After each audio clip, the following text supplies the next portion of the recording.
avec un beau discours de sagesse, on peut être là. Est-ce qu'on va durer? Non.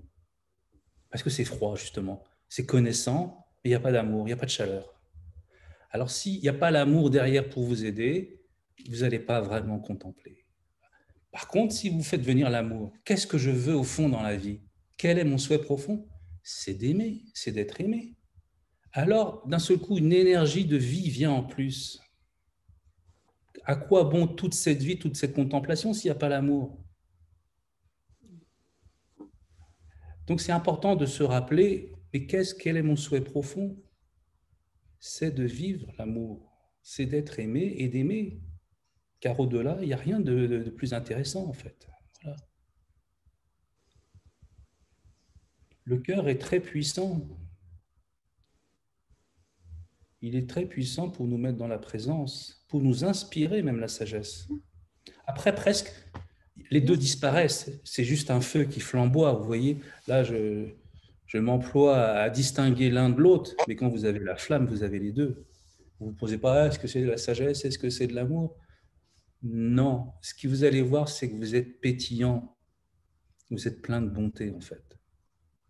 Ça jubile d'amour en vous. Voilà, ça pétille. Que vous soyez là, vous en fichez, en vous, ça pétille. Voilà. Ça a un goût de paradis. Rien de moins.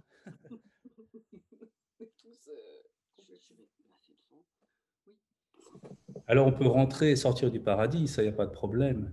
Mais vous allez le goûter à un moment donné. Vous allez en faire l'expérience.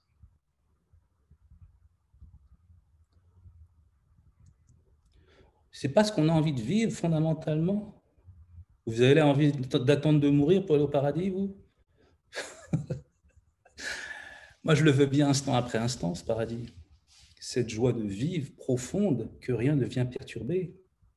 Au contraire, cette joie vient aux rencontres de la perturbation comme une lumière qui éclaire. Vous voyez, elle n'a pas peur. Elle se livre. Elle fait l'inverse. Ce n'est pas un repli du tout. Ce n'est pas une tour d'ivoire dans laquelle on est heureux. C'est une lumière jaillissante et aimante qui veut étreindre. Moi, j'ai appris ça quand j'étais enfant. J'ai serré mon nounours et je l'ai aimé. Et j'ai vu que l'amour pouvait être pour moi. Et que d'aimer, j'étais aimé. Oh, quelle merveille! Ça y est, j'avais fini, j'avais 5 ans. J'ai jamais découvert quelque chose de plus fort depuis. Donc, ce n'est pas une affaire d'âge, de connaissance, tout ce qu'on nous raconte. L'amour est présent en chacun de nous. C'est comme si nous n'avions pas vraiment fait cette rencontre. C'est comme si nous ne nous étions pas laissés aimer. Oui, les autres nous aiment, mais nous aussi, on peut recevoir notre propre amour. Si vous aimez les autres, vous serez aimés. L'amour vous traverse. C'est magnifique. Il ne peut que vous traverser.